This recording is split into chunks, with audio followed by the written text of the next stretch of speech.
सत्संग जी प्यार से कहिए सतगुरु सतनाम सत साहिब जी, सतगुरु सतनाम सत साहिब जी।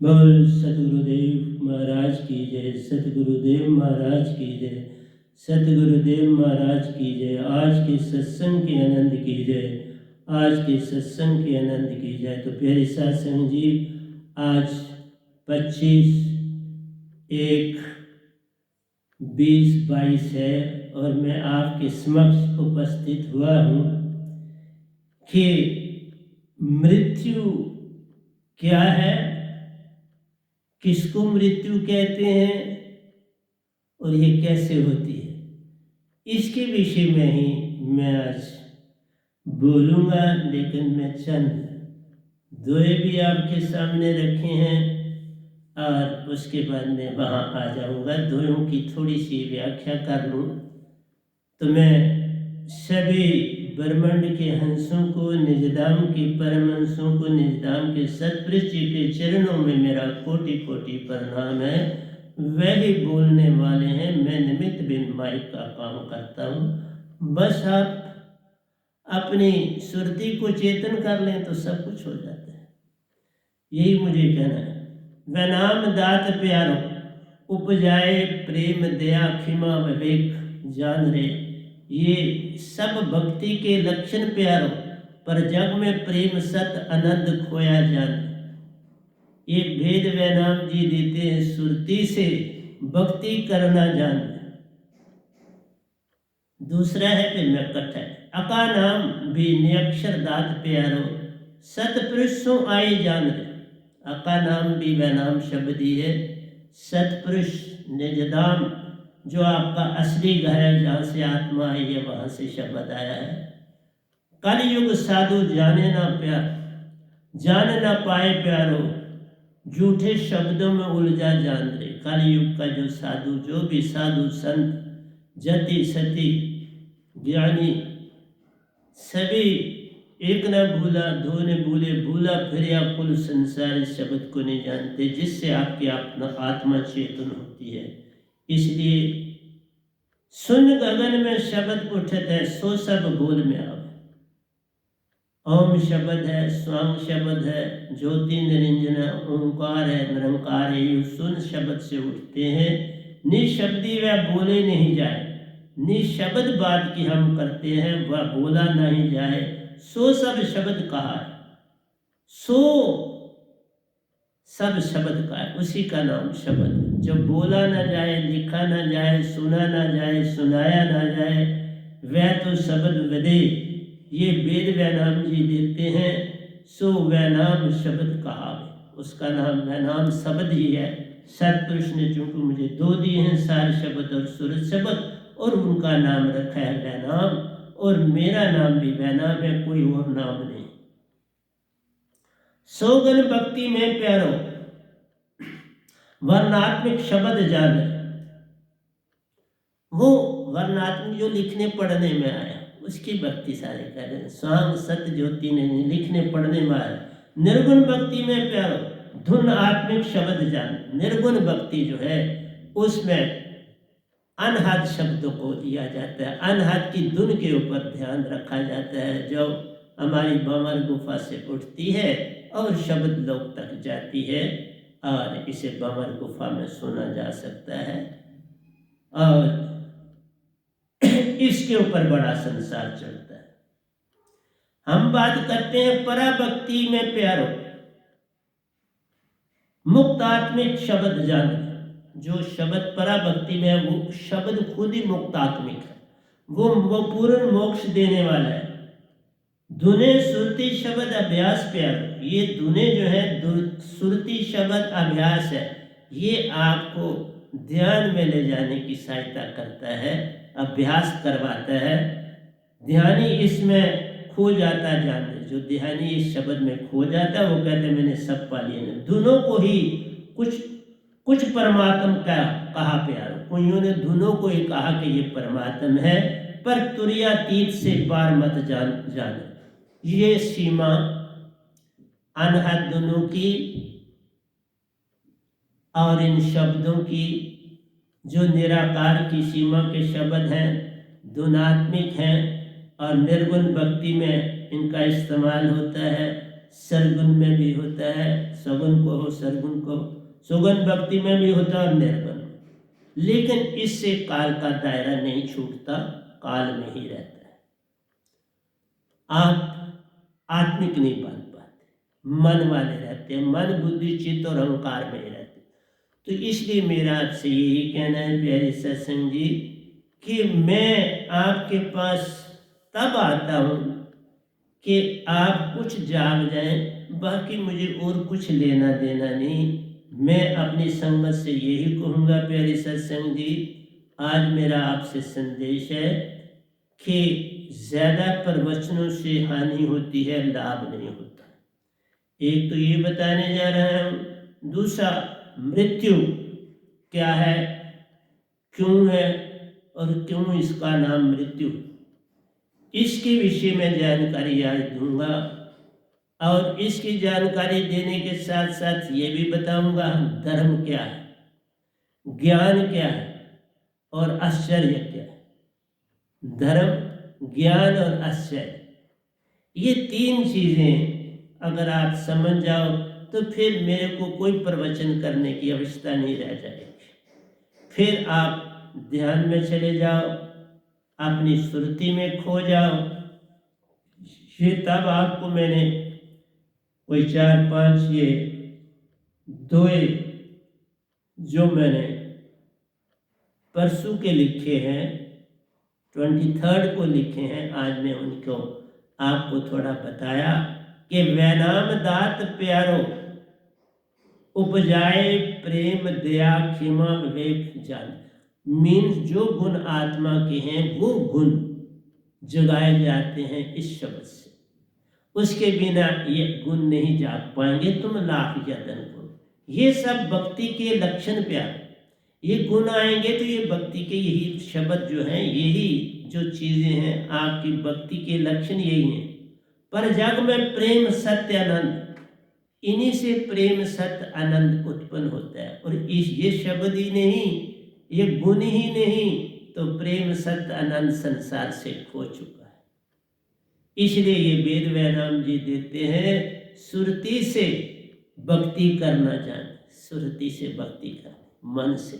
मन ही तो आपको जो है सरगुण और निर्गुण भक्ति में डालता है, सुगुण भक्ति और निर्गुण भक्ति में डालता है। इसलिए सारे शब्द से आप जो है सच्ची भक्ति, पराभक्ति, सत्य भक्ति की तरफ चल पड़े।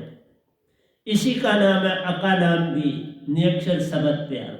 ये जो दात है निरक्षर है, दिखी ना जाए, पढ़ी ना जाए, बोली ना जाए, सुनी ना जाए, सुनाई ना जाए, सतपुरुष आई जाए। ये सीधी सुरती माँ चेतन सुरती सतपुरुष से इस गधे बाई को सुरती में मिली है, इसलिए ये इसकी महिमा बहुत बड़ी है।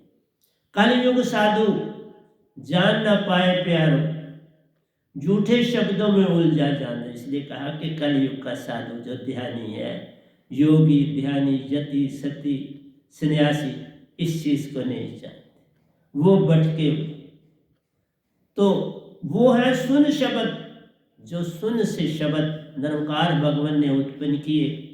स्वाम सत ज्योति निरंजन निरंकार ओंकार, और साथ में ओम भी।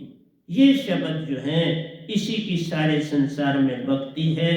और फिर अनहद की धुनें हैं, उनको भक्ति में शामिल किया गया है। निर्गुण में अनहद धुनों को और सौगुण में इन 5 शब्द। तो ये था मेरा आपसे प्यारा कहना कि ज़्यादातर संसार में धुनों के ऊपर जो उन्होंने बड़ी उन्नति की, जो महायोगेश्वर बने, उन्होंने दोनों के ऊपर भी ध्यान दिया, शब्द भी लिया और दोनों के ऊपर चला। लेकिन ये दुन आत्मिक जो शब्द है, ये जाप मरे या जपा मरे, अनहद भी मर जाए, सुरत समानी शब्द में वाकु काल न खाए। इसलिए जो हमारा शब्द है उस शब्द बते अका नाम निरक्षर शब्द है, नितत्व शब्द है। इसलिए ना लिखा जाए, न पढ़ा जाए, न सुना जाए, न सुनाया जाए, वह तो शब्द बदे। इसलिए प्यारी सत्संग जी, आपको ये कह रहा हूँ कि आइए चलता हूँ मैं आपके साथ कि जीवन में हम कहाँ अटक गए, अटके कहाँ हैं, उसकी बात हम कर लेते हैं। हमारे संसार में 3 चीज़ों का बड़ा ध्यान रखना है: धर्म, ज्ञान और आश्चर्य। धर्म क्या है? धर्म में ही ये चीज़ें आ जाती हैं, विस्मय स्थिति आती है, और ये विस्मय स्थिति जो है ये बच्चे को मिलती है, और बड़ों को भी बहुत सी चीज़ें विस्मय मिलती हैं। जैसे आप देख लो कि ये सारा आकाश है, ये सारे जीवन में आपको विस्मय रहता है। ये चांद, तारे, सूरज आदि हैं, इन्होंने बड़ा भटका के रखा। बड़े बड़े जो रिलीजियस प्रीचर थे, जो किताबें भी शुरू में लिखेंगी, उनमें बताया गया कि बाबा जमीन स्थिर है और सूरज घूमता है क्योंकि वो दिखता है। तो ये सारे जो रही संसार के हैं, ये विस्मय कहलाते हैं, ये होने चाहिए। अगर ये खत्म हो जाए तो समझना कि हमारी जो दृष्टि है उसमें कुछ ग्रहण लग गए। कैसे? हम अगर चलते हैं, सतयुग हुआ, त्रेता हुआ, द्वापर हुआ और कलयुग में हम आए हुए। वही जो सतयुग में थे, कुछ इस योनि में आ गए मनुष्य देह में, कुछ बाकी योनियों में चले। इसी तरह से त्रेता में आए, उसमें कुछ लोग मनुष्य देह में और बाकी योनियों में। आप द्वापर में आए तो ये घटना घटी, कलयुग में आए तो यही घटना। लेकिन इसमें आइए किस चीज की मृत्यु होती है वो देखना। क्या जो विस्मय स्थिति है वो सबसे पहले जब सतयुग आया, बड़ी ध्यान से मेरी बातें सुनना, मैं साइंटिफिकली ढंग से बात करता हूं। उस समय हमारे पास विस्मय की अवस्था 100% थी, क्योंकि हम कोई जानकारी नहीं लाए थे अपने साथ। जो कुछ भी संसार में देखते थे, पत्थर है, माटी है, दरख्त है, वो अपने आप वो पहले लगे थे, क्योंकि जो जानवर वगैरह वो पहले आए। मनुष्य तो बंदर से ही बना। जैसे कुछ बंदरों ने दुनिया में स्ट्रगल की और उनके साथ योगदान भी होता है निरंकार का, कि भाई 2 टांगों पे चले। शुरू में जो बाकी बंदर थे ये हुए होंगे, उन्होंने बड़ा विरोध किया, ये 2 टांगों पे चलता है, इसको मार। जरूर उसने मार भी खाई हो। फिर उसको देखा देखी, उन्होंने कोशिश की, वो बेचारा जख्मी हो गया, उन्होंने कोशिश की चुपके चुपके। उसको अच्छा लगा कि बाबा 2 टांगों पे चलता। हर चीज की डेवलपमेंट वैसे बड़ी स्लो होती है। तो 2 टांगों पर चला, उसने क्या विस्मय अवस्था उत्पन्न की बाकियों के लिए। बड़ा अजीब है भाई, ये कैसे 2 टांगों पे खड़ा हो?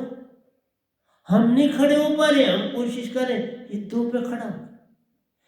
एक तरफ से ये विस्मय स्थिति है और दूसरी स्थिति में ये फौरन कन्वर्ट हो जाती आश्चर्य, कि साइंटिफिक बन गई तो आश्चर्य, बाबा 2 टांगों पे चला जा सकता है।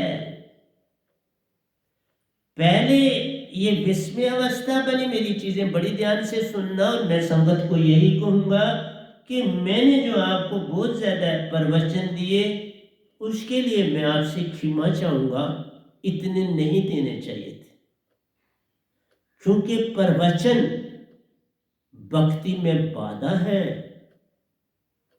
अब आप ही जब मुझे बोलोगे थ्रू प्रेसिडेंट कि मैं कब सत्संग कब कब करूं, क्या बोलूं, तो मैं बोलूं।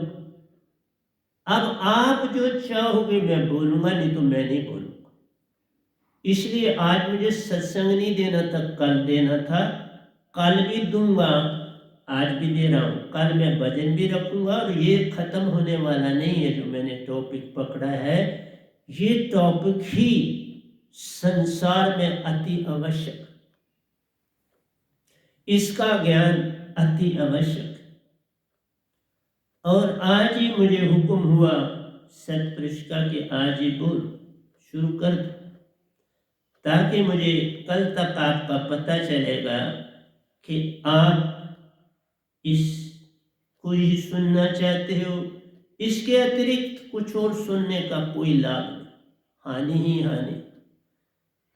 और वो मेरे अपने जीवन में घटी है तब है। मैं इन चीज़ों के ऊपर जो मैं बोल रहा हूँ, मैं तो चला ही नहीं, मैं तो इनको जानता ही नहीं था, मुझे लेन देन ही नहीं था, मैं तो भक्ति में लीन रहा। पर आपका जो इस समय संसार है, उनको सिर्फ बातें चाहिए, बात। तो मैं अब आप जो लिस्ट देंगे प्रेसिडेंट के थ्रू, उसके ऊपर चलूँगा। कितना गैप हो वो आप देंगे, कौन सा आप टॉपिक चाहते हैं वो आप देंगे, मैं बोलूँगा, अदरवाइज मैं नहीं बोलूँगा।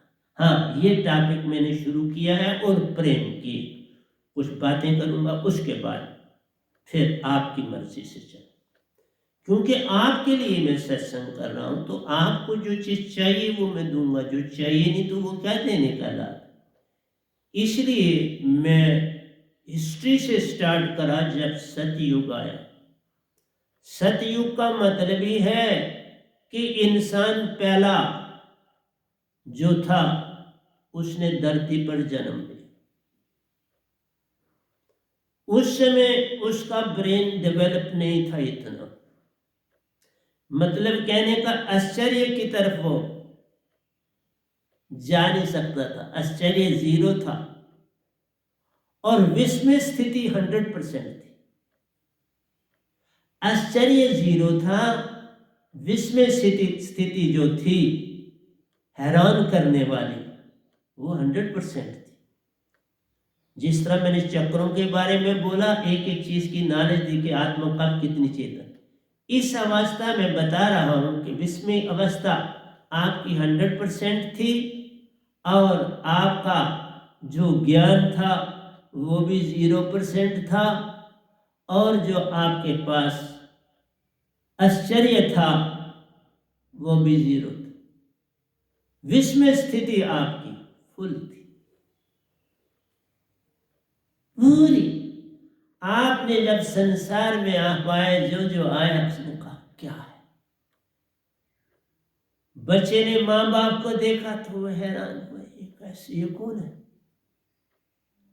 आगे पीछे पत्थरों को देखा, पहाड़ों को देखा, नदियों को देखा, पौधों को देखा, झाड़ियों को देखा, घास को देखा, सब अजूबा था। क्योंकि जानवर इन चीजों की परख नहीं, उनको तो रोटी रोजी की होती है, रोटी खाने, अपने पेट की भूख मिटाने। इंसान के अंदर ही ये वृत्ति बनी कि उसने सोचना है, और सोच से पहले विस्मय स्थिति आती है कि संसार एक अजूबा लगता है। आश्चर्य तब होता है जब आप कोई इंसान कोई चीज क्रिएट करता है, बनाता है, पहली बार डेवलपमेंट होती है, तो वो आश्चर्य कि भाई फलाने ने किया, न्यूटन ने ये लॉ दिया, कभी लॉ ऑफ ग्रेविटी है कि हर चीज को जमीन अपनी ओर खींचती, इसलिए वो आश्चर्य में आता है। साइंटिफिक डेवलपमेंट आश्चर्य में आती है, और दुनिया को देखना, हर चीज को भांपना, ये विस्मय स्थिति। मुझे एक सीन याद आता है, मैं आपको बताऊं, उससे आपको समझ आए। जब मैं छोटा था तो मैं पहली बार जब मकान से बाहर अपने बड़े भाई साहब के साथ निकला, सीढ़ियों से बाहर आया तो बाहर कुछ घास था और उस घास के ऊपर एक सब्ज रंग का घास है, तो सब्ज रंग का जिसे वो कहते थे रब का घोड़ा, वो था बैठा हुआ। तो भाई साहब ने मुझे कहा ये रब का घोड़ा है। सब्ज रंग का था, लाल जैसी उसकी आंखें थी, अभी भी मुझे वही याद आ रहा है, सेम आंखें थी। मैंने उसे बड़े ध्यान से देखा। दूसरे दिन फिर मैं वहां आया, खुद ही आ गया, उसको देखने लगो, फिर वहां था तब भी, और उसकी शक्ल आज भी मैं बड़ा ही, क्योंकि पहला सीन देखा, पहली बार देखा। जैसे मैंने पिछले सत्संग में आपको बोला कि मैंने जब पहला गाना किसी से सुना, कहाँ हम कोई किताब खरीद सकते थे गानों की, कोई पैसा ही नहीं था। तो जब किसी रेडियो पर चल रहा था, वो भी रेडियो का घर था जहां हमारा स्कूल था, स्कूल के साथ ही वो जुड़ता था मकान, तो कच्ची दीवार थी उसकी। तो वहां मैं एक बार खड़ा था तो ऊपर से आवाज आई, वहां गाने चल रहे थे रिसेस के समय। मैं तकरीबन फिर रिसेस के समय उस दीवार के साथ कान लगा के सुनता था। तो वो कोई लाइन मेरे अंदर बैठ जाती थी तो उसको मैं गुनगुना लेता था। तो ये घोड़ा मुझे दिखा। तीसरे चौथे दिन मैं फिर बाहर आया अकेला, तो वहां मैंने एक और चीज दिखी, वो तितली थी, आज भी वो दिख रही है। वो बड़े वेरीगेटेड रंग की थी, भिन्न रंगों की थी, बड़ी सुंदर। मैंने उसे देखा तो वो उड़ी उड़ी, तो मैं भी उसके साथ साथ थोड़ा दौड़ा, तो उसको देखता रहा। वो गायब हो गई, उड़ के दूर चली गई। आगे चूंकि वो खाई थी तो मैं बस वहाँ तक ही दौड़ा, आगे नहीं दौड़ा, कुदरती रुक गया। तो इतनी देर में बड़े भाई साहब भाग के आगे कहीं गिर ना जाए, तो उन्होंने मुझे साथ अंदर ले लिया। तो प्यारी सत्संग जी, इस स्थिति को हम विस्मय स्थिति बोलते हैं। तो ये विस्मय स्थिति, जैसे बच्चा आता तो उसके लिए सारी दुनिया, घास भी जो है वो भी विस्मय, हर चीज जो वो देखता है वो विस्मय स्थिति। उसके अंदर एक ऐसी जागृति आती है कि मैं इन सब चीजों को पकड़ लूं, इस सब चीजों को संभाल, इन सब चीजों को अपने पास रख। ऐसी अवस्था तब है कि तुम सुरतिवान। बेसिकली विस्मय स्थिति का मतलब है तुम मन वाले बिल्कुल ही नहीं हो, तुम पूरी तरह से क्या हो, सुरतिवान। जितना परिवार सुरती वाला होगा इतना ही, क्योंकि उन वक्तों में घर में भी कोई और चीज की तरफ ध्यान नहीं था, रोजी रोटी, कुछ और, रोजी रोटी हाथ में रख के भी फुल्का खा के चले जाते थे अपने अपने काम, पेट को भर। तो सतयुग में क्या दशा होगी, आप ये बोलो, मैं वहां आ रहा हूं। सतयुग में जब आए तो आग भी नहीं थी, चकमक का पत्थर रगड़ के तो आग उत्पन्न की जाती थी, और बड़ी मुश्किल से कागज जलाया जाता था। तो कागज कहां से आना, पत्ता जलाया जाता, पत्तों को इकट्ठा किया तो चकमक से फिर कितना समय लगता होगा साहब। फिर उन लोगों ने आग को दबाना शुरू किया, जली जब आग, लकड़ियां डाली, फिर उसको राख में सीखा। तो सबसे पहले जब ये चीजें संसार में मनुष्य बंदर से बना, तो प्यारे से संजीव, उसके लिए सारा कुछ नया था। उसके लिए रात और दिन बड़ी विचित्र थी कि अब देखो रात हो गई और अब देखो दिन हो गया। अब सर्दी हो गई और अब गर्मी हो गई, तो उसकी सोच ने कितनी स्ट्रगल करी। इसलिए जीवन में जो सबसे बड़ी चीज इंसान के पास थी वो विस्मय स्थिति थी, और जो आश्चर्य था वो बिल्कुल बस बड़ा थोड़ा था। कहीं आग जला ली, कहीं देखा कोई चीज उगी हो या उसका खाना बनाया, कहा बाबा ये ठीक है, इसका बीज संभाल। फिर आहिस्ता आहिस्ता मनुष्य ने सीखा, मैं उन चीजों पे नहीं जा रहा, मैं इस चीज पे जा रहा हूं कि आज जो तुम हो, किस अवस्था में पहुंच गए हो, कहां से शुरू हुए थे। जहां विस्मय अवस्था 100% थी और आश्चर्य जो था वो 0% था, और ज्ञान भी जो था वो भी समझो 0 से ही शुरू हुआ। एक चीज 100% थी, दोनों 0 थी। और आज अगर आप कल युग में देखते हो, क्योंकि आपने सतयुग, इसलिए वहां कौन दरवाजा बंद करता, कौन कोई चीज ही किसी के पास नहीं, स्वाय रोटी खाने के।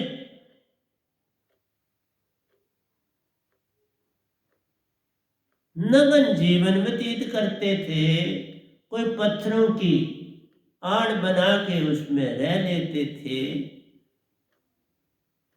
और फिर आग को थोड़ा दबा देते थे। बोली भी क्या, आहू जो कुछ था वो बोलते थे। तो दुनिया के डिफरेंट कोनों में यह घटना घटी।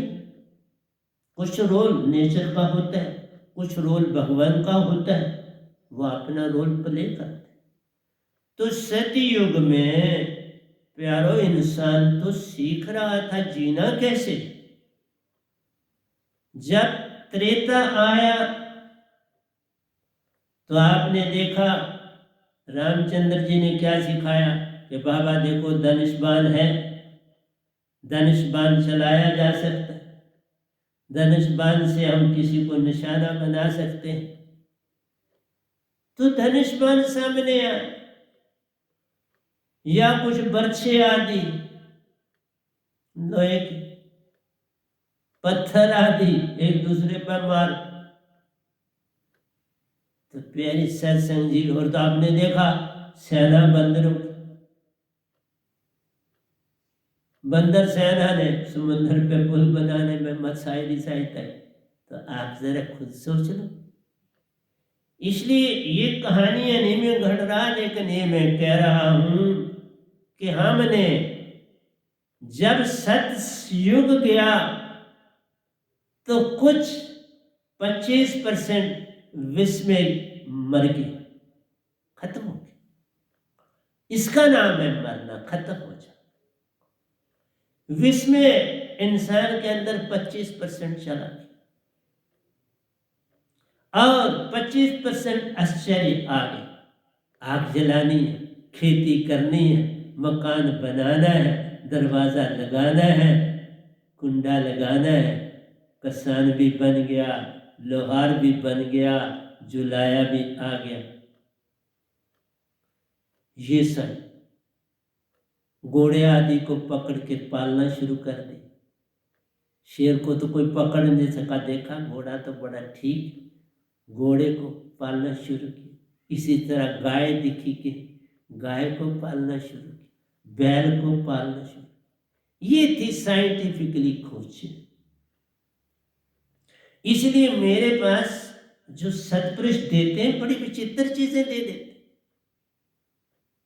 ये मुझे रात को उन्होंने ये सारा कुछ दिया, फिर सुबह मैंने उठ के इसको शेप दी और आपके पास इस समय बैठ गया। खाना खाने के बाद 3 बजे मैं खाना खाता हूँ, 3:30 खाना खा के 3:45 में तैयार हो गया और आपके पास 4:15 बैठ गया। बल्कि 4 बजे ही बैठा था, फिर किसी का पता नहीं फोन आ गया, मोबाइल बंद हो गया, तो फिर मुझे दोबारा शुरू करना था। तो प्यारी सत्संग जी, मैं साइंटिफिकली बात करता हूँ। पहले विस्मय की स्थिति 0 थी और अभी ज्ञान की स्थिति तो कुछ खास नहीं थी, आश्चर्य की स्थिति भी कोई खास नहीं थी। लेकिन जब ये विस्मय की स्थिति 25% चली गई तो आश्चर्य 25% बन गया, और जब आश्चर्य बना तो उसके साथ ज्ञान भी 25% बना। जो ज्ञान है वो दोनों का, ये दो किनारे हैं संसार के, आने के और इस धरती के खत्म होने के। एक किनारा विस्मय का जब संसार बना, एक किनारा जहां संसार मिटेगा, और तीसरा मिडल पाथ जहां दरिया बह होता है, मिडल, उसको हम ज्ञान कहते हैं। वो जमा होता चला जाता। पहले अगर वो 0 था तो 100%, 100 + 0 100 हो गया। फिर जब वो 25% बना तो ज्ञान भी 25 0 ज्ञान जो है वो आपके पास इधर जो विस्मय स्थिति थी कितनी होगी, 75%, तो ज्ञान आपका हो गया 0 + 25%। जितना वो घटा विस्मय वो आपका ज्ञान आपने सीखा, और वो 25% आपका क्या है, आश्चर्य मान कि साइंटिफिक डेवलपमेंट हो। इसलिए जितना आपका आश्चर्य आएगा उतना ही आपका ज्ञान बढ़ेगा। इतना आपने सीख ली। इसलिए संसार में हम कुछ खोते चले जाते हैं और दूसरा पाते जाते हैं, और जो विस्मय स्थिति है वो आत्मिक है। वो आत्मिक है, मतलब तुम आत्मा, शुरू में आत्मा होते हो, और जब तुम उसकी खोजें करते हो, उनको अपने अंदर बिठाते हो, वो सीख लेते हो, तो आश्चर्य आ जाता है। और क्या आपने पाया, वही जो आश्चर्य, वो ज्ञान हो गया। वो ज्ञान वो आपने अपने अंदर ऐड कर लिया कि ये हमने सीख लिया। अब उस ज्ञान में कितना किसने क्या पाया, किस उन्नति में किसी ने क्या पाया, वो हर एक का भिन्न भिन्न भी होगा, लेकिन टोटल करोगे तो वो 25%। और इधर से विस्मय अवस्था 75 रहे। जब आपके पास त्रेता से द्वापर आए तो द्वापर में शलाकी, होशियारी, जेलसी, काम, क्रोध, आदम के वो भी, और भगवान ने, आपको पता है कि त्रेता में राम जी आए, वहां पर भी जंग हुई रावण के साथ, और वहां पर भी जो था विषय विकार था, और सीता को चोरी कर गया, सीता से प्रेम करने लगा, प्रेम हो गया। इसलिए वहां पर रामचंद्र जी ने जब देखा रावण को अंदर से पड़ा, तो उसके हृदय में सीता का निवास था, इसलिए उन्होंने उसके हृदय पे बाण नहीं चलाया। उन्होंने आगे पीछे बाण मारते रहे, हृदय पे नहीं मारा, उनको पता था, क्योंकि हृदय में भी बाण मारा तो वहां पर सुरति का वास है, मर जाएगा आदमी। फिर सुरति कहाँ जाएगी, बाहर जाएगी तो मृत्यु होगी। श्वासा न लो तो भी मृत्यु हो जाएगी, जिसे तुम मृत्यु कहते, पर मेरे लिए मृत्यु नहीं। श्वासा छूट गई, तन जो है श्वास ले नहीं सकेगा, तो आपके अंदर जो 10 पवने वो काम नहीं कर पाए। जब 10 पवने काम नहीं कर पाएंगी तो ये बॉडी काम करना छोड़ देगी, फिर अपने अपने तत्वों में चली जाए। लेकिन जो ये बात आपको कहता हूं कि सुरति तुम्हारी की चेतना कम होती हुई, ये मृत्यु है। तुम सुरती का जब इस्तेमाल दूसरी जगहों पे करते हो तो फॉर द टाइम मरती वो भी नहीं, लेकिन तुम्हारी साइंटिफिक डेवलपमेंट हो रही है, तुम्हारे अंदर सुरती इतनी जो थी वो फंक्शन नहीं कर रही।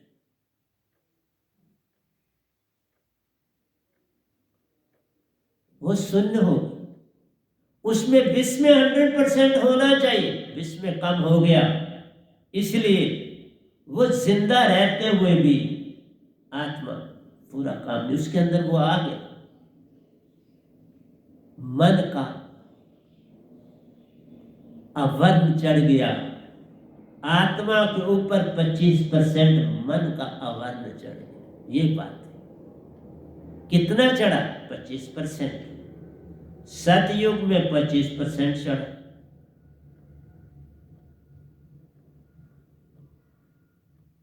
और फिर आगे आपके पास सतयुग से जब आप आगे चले, सतयुग में तो आप जब थे थोड़ा थोड़ा थोड़ा थोड़ा बढ़ते चले, लेकिन त्रेता में आप 25 हो। सत तो चला था, लेकिन त्रेता में आप 25 हो। 10 ले लो वहां, 15 ले लो यहां, तो 25 हो गए त्रेता। त्रेता से द्वापर आया, द्वापर में आप देख लो, वहां पर भी था कि राज एक दूसरे के दूसरा ढूंढ रहा था कि इसकी कमियां देखें। राम जी की क्या कमी है रावण ढूंढ रहा था, और रावण की क्या कमी है वो राम जी ढूंढ रहे थे। तो ये जब हम मन से काम लेते हैं तो हमारी सुरती के ऊपर आवरण हो जाता है। सुरती तो वैसी की वैसी रहती है, मन और माया का आवरण चढ़ जाता है। जैसे आप सर्दी में सोते तो रजाई को ओढ़ते हो ना, तो आप सर्दी के लिए अपने आप को बचाने के लिए रजाई आवरण हो जाती, नीचे भी कुछ बचाते ताकि वो सर्दी से आपको बचना है, आवरण। इसलिए जितना आप आवरण डालते हो उतनी सर्दी आपको नहीं लगती। अंदर तो आप बिल्कुल वैसे हो आपका शरीर, लेकिन रजाई लेने से आवरण आ गया, वो सर्दी को आपके पास आने नहीं दे रहा, आवरण। इसी तरह से मन का आवरण चढ़ जाता है और हम पूरी तरह से आत्मा से काम नहीं ले सकते। और मन जो है वही आश्चर्य, मन से आश्चर्य है, आत्मा से विस्मय अवस्था है, मन से ही ज्ञान है। आत्मा का कोई लेन देन नहीं है ज्ञान से और आश्चर्य से। ये चीजें आपको सिखानी आवश्यक है, लेकिन जो आप ये सीखना चाहते हो कैसे करनी भक्ति, नहीं, वो सीखने से नहीं आती, फिर तुम उस सखावट में चले जाते हो, बाधा है। अगर ये चीज मेरे में आई होती तो मैं तो इस समय आपके पास ना बैठा होता, क्योंकि मैं उन स्थानों पर रहा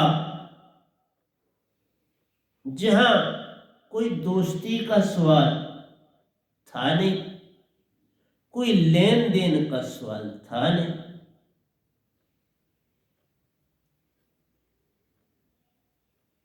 चिल्ड्रन होम में रहना कोई संग ही नहीं था किसी किस्म का, सब वहां कैदी थे। सारे स्टूडेंट्स अपने गेट को पार करके बाहर बिना परमिशन के जा ही नहीं सकते। उस चार दीवारी में रहना है, अगर कहीं सिटी में आपको जाना है तो उसकी परमिशन लेनी पड़ती थी, और वो कहीं साल में एक बार ही मिलती थी, साल में। इसलिए वो तो एक बहुत बड़ा कैद खाना था। 9 साल की जेल काट के मैं चिल्ड्रन होम से बाहर आया था। 9 साल की जेल थी वो बाबा, जहां हम किसी के साथ गप नहीं मार सकते, किसी सीनियर के रूम में हम नहीं जा सकते बिना परमिशन के। अपने कमरे में आप रह सकते, अपने साथी से भी आप बात नहीं कर सकते उसकी मर्जी के बिना, क्योंकि हर आदमी के साथ बेड लगे हुए, एक एक रूम में 8-8 बेड लगे, अपना अपना सब पढ़ रहे, अपना अपना काम कर रहे, कोई कपड़े धोने चला गया है, कोई पॉलिश शू कर रहा है, कुछ कर रहा है। पॉलिश कहाँ करने, वहां कोई पॉलिश होती ही नहीं थी बाबा। चप्पल एक बार मिली, जब तक फटी नहीं अगले साल मिलेगी। एक साल में एक चप्पल का जोड़ा मिलता, बूट शूट नहीं मिलते, चप्पल ही, सर्दी हो गर्मी हो चप्पल पहन। और पीटी में हम नंगे पांव जाना होता, चप्पल नहीं। तो संत बनने के लिए या भगत बनने के लिए तो सब कुछ अजीब होता है। तुम लोग कहते हो हम गृहस्थी में ही रहकर सारा कुछ पाले, ऐसा पॉसिबल है नहीं है पॉसिबल, क्योंकि वहां गृहस्थी में विस्मय अवस्था खत्म हो जाती। जब आप अपनी धुन में रहते हो तो विस्मय अवस्था रहती, सोच तो अपने अंदर आत्मा की होती, आत्मा अपना। जब मन का लबादा कम होगा तो आत्मिक हुआ। प्रेयर करने जाते थे, बड़ी श्रद्धा से प्रेयर करते, बड़ी श्रद्धा, क्यों? वहां इकट्ठे गाना है, इकट्ठे बोलना, बड़ा अच्छा लगता था। इसलिए तुम लोग जो संसार में इस तरह रहते हो, जब तक तुम अकेले रहना नहीं सीखोगे तब तक। अब भी देख लो, मेरा ऊपर रिहाड़ी में देख लो अकेला था, राजौरी में मैंने सर्विस की, अकेला मकान था पूरी ममदन आबादी में, कोई किसी से कोई खास लेन देन नहीं, कुछ नहीं, अपने घर में आना, अपने काम शाम करना, बस। इधर कॉलेज में पढ़ने थे, ये जो गेस्ट हाउस ऐसा यहाँ था, दरख्त है, यहाँ हम बैठ के आके पढ़ते थे, यहाँ पढ़ता रहा। नहर के किनारे भी तूत के नीचे बैठ के पढ़ लें, हम दरख्तों के नीचे, इन तूतों के नीचे, इन दरख्तों के नीचे बैठ के पड़े हुए हम बाबा, अकेला। आज इतनी डेवलपमेंट हो गई है, इसमें कैसे विस्मय अवस्था होगी? तुम तो हर बार नए दिन नया प्रवचन, नया, क्या पालोगे उससे? तुम्हारी सारी जो अंदर की आत्मिक धुन है वो खत्म हो रही, दिन ब दिन तुम आत्मिक धुन से दूर होते जा रहे, क्योंकि मन की डेवलपमेंट।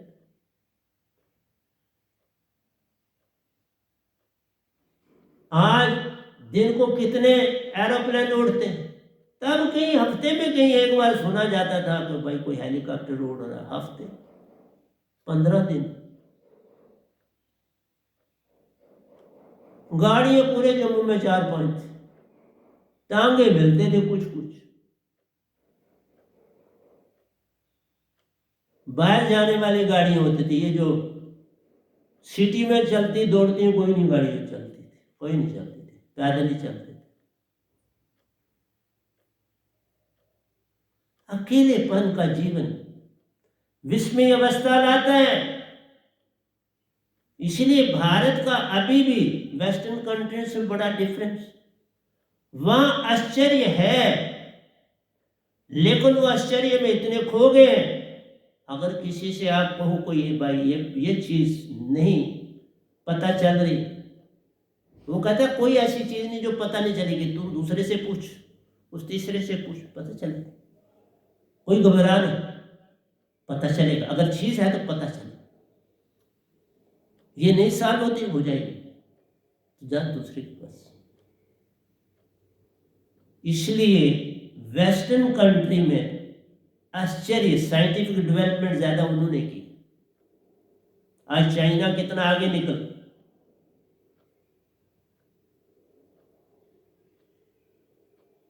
बहुत आगे निकल, अब वो अमेरिका के साथ कंपटीशन कर। इसलिए बोला कि जितना विस्मय अवस्था खत्म होगी इतनी तुम्हारा आश्चर्य होगा, इतनी तुम्हारी साइंटिफिक डेवलपमेंट होगी, और साइंटिफिक डेवलपमेंट से मन का वर्ण बढ़ जाए, मन तुम पर छा जाए।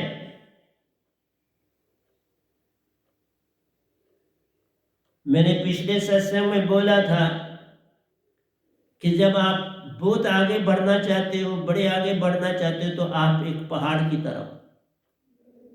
जिस तरह पहाड़ है तो वो अपने आप को कहता है मैं बहुत बड़ा हूं, लेकिन नंग धड़ंग खड़ा है, ना वहां ऊपर पानी, ना उसके कोई दरख्त है, ना कोई साया है, ना कोई छप्पड़,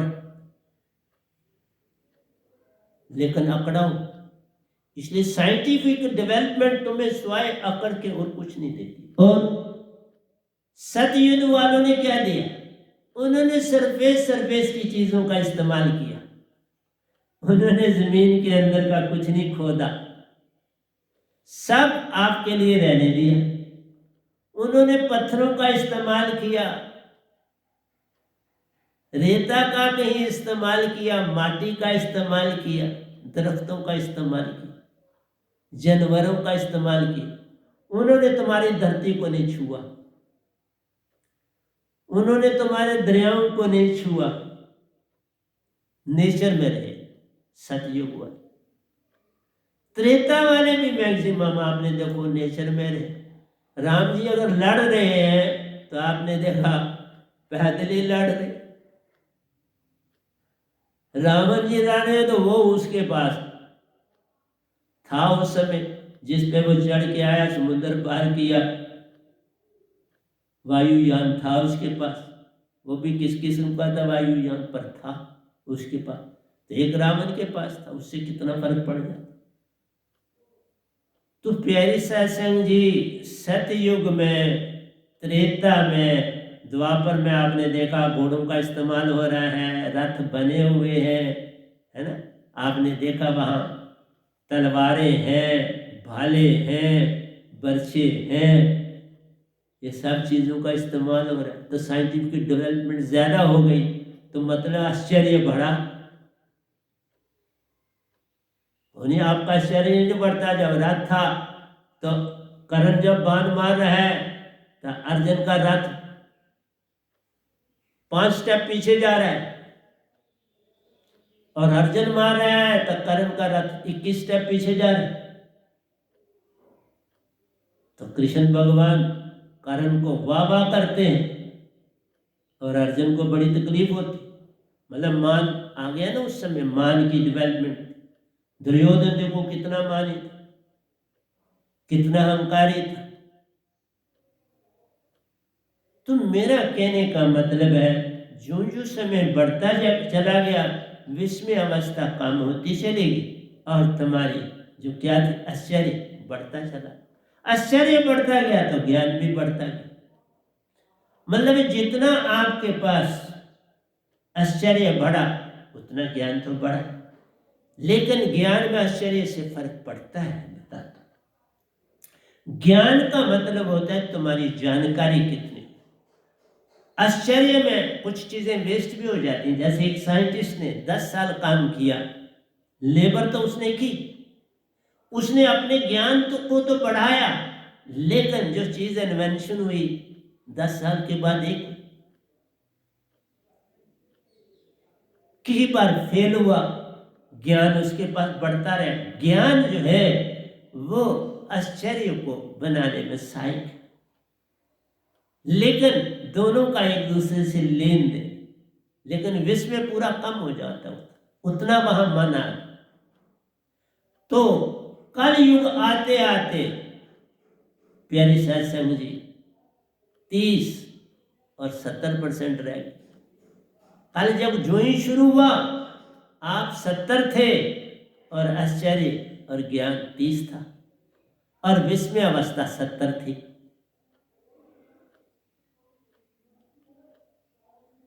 और कल युग में सारी धरतियां छान मारी गई। फटाफट तेल निकालो, फटाफट सोना चांदी लोहा पीतल कोयला निकालो, धड़ाधड़ कानों से निकाला जा रहा है हर सामान। बड़े बड़े एरोप्लेन, बड़े बड़े समुद्री बेड़े, बड़ी बड़ी गाड़ियां, बड़ी बड़ी कारें, सब कुछ बंद नहीं तो कहां से आ रहा है? इस धरती से ही निकल रहा है, और कहां से निकल। तो तुम्हारा विस्मय अवस्था खत्म होती चलेगी। अब भी इस अवस्था में 25% धरती पर विस्मय अवस्था और 75% आश्चर्य और ज्ञान। 70% वो है और 30% विस्मय। इस विस्मय अवस्था में तुमने भक्ति करनी। भक्ति के लिए तुम्हारे पास कितना बचा? 30। 70 चला गया, 30 बच गया। इसलिए कलयुग में भक्ति करना कठिन है, क्योंकि विस्मय ही नहीं रहा। बच्चा पैदा होता है, कंपटीशन इतना है कि उसको उसी समय सिखाना शुरू कर देते, उसको मौका ही नहीं देते। मुझे एक सीन और याद आता है।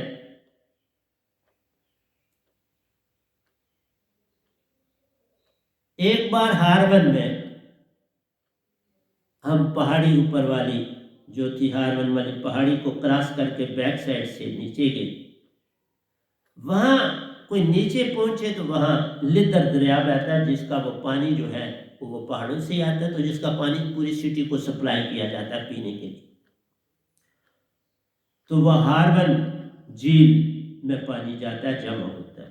आजकल बड़ा थोड़ा, मैं आज से कुछ 4-5 साल नहीं, 4-5 साल तो नहीं, 10-12 साल पहले गया था, 12 साल पहले।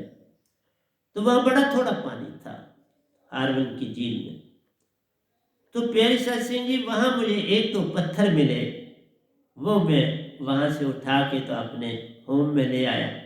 बड़ा अरसा मैंने वो पत्थर बड़े संभाल के रखे, बड़े सुंदर गोल, बड़े सुंदर। तो प्यारे सत्संग जी, किसी ने देखा तो वो दोनों पत्थर मेरे किसी ने उठा ली। फिर मेरे पास एक किताब थी, मेरे अंकल ने मुझे भेजी थी, वो हाथों से लिखी हुई थी किताब। बीच में एक फोटो था जिसने लिखी थी, लेकिन सारी हाथों की लिखी थी, बड़ी विचित्र थी। उस किताब के आज भी वो शब्द मेरे सामने गूंजते हैं। वो बड़ी गूढ़ उर्दू में लिखे हुए थे। मैंने कहा था पढ़ूंगा जब समय मिलेगा, अपनी किताबों से अभी फुर्सत, पर वो भी किसी ने उठा ली। पर अब पता ही नहीं होता था क्या, क्यों उठाई, कहाँ चलेगी। चोरी का मैंने आपको कहा पता ही नहीं था, वहां हमारे होम में चोरी का कोई पता नहीं था। और हर साल मेरी नई चप्पल कोई उठा लेता था, उसकी जगह पुरानी चप्पल रख देता। मैं वो पुरानी पहन, मुझे नई चप्पल पहनने का कभी सौभाग्य नहीं मिला, पर मैंने शिकायत नहीं की, वही पहन कभी भी। मैं सच बोल, बस मिली ही चप्पल, सप्लाई हुई, तो पता नहीं वो कितना होशियार लड़का था, उसको मेरा साइज पता था। वो जहां बेचता था वो पहले कहता था इसी साइज की मुझे पुरानी चप्पल जो तुम्हारे पास पिछले साल है ना, वो मुझे दे देना, ये ले लो। शायद यही करता हो। वो पुरानी चप्पल उससे ले आता था, नई चप्पल वहां दे देता था। उसको कहता था इसको पॉलिश कर। हमको कहाँ पॉलिश का पता था वहां क्या होती। तो वही उसी जगह वो चप्पल पड़ी होती थी, नई गायब होती थी, मैं वही पहन लेता। मैं कभी दूसरे को भी नहीं बताया कि मेरी चप्पल किसी ने उठा ली, क्योंकि मेरे लिए वही विस्मय अवस्था थी। चले चप्पल मिल गई, चप्पल तो मेरे पास है ना पहनने के लिए, नई या पुरानी से लेना देना ही नहीं। इसलिए आज के युग में तुम कैसे भक्ति में जा सकते, बड़ा कठिन हो गया। और आगे इससे भी कठिन हो जाएगा। तुम कहते हो ना चेष्टा हम लोगों को कहते हैं, लोगों के पास समय कहाँ। वो इतनी परेशानी में, इस कोरोना जो है बार बार आ रहा है, तो ये क्या कर, परेशान करने के लिए आ रहा है, और क्या करता है। किसी के घर में एक फर्द जा रहा तो उनका वही जो है दुख नहीं जा रहा, उनके लिए तो चला गया ना। एक घर से बंदा वो गायब हो गया, जो कल सामने दिखता था आज नहीं दिख रहा।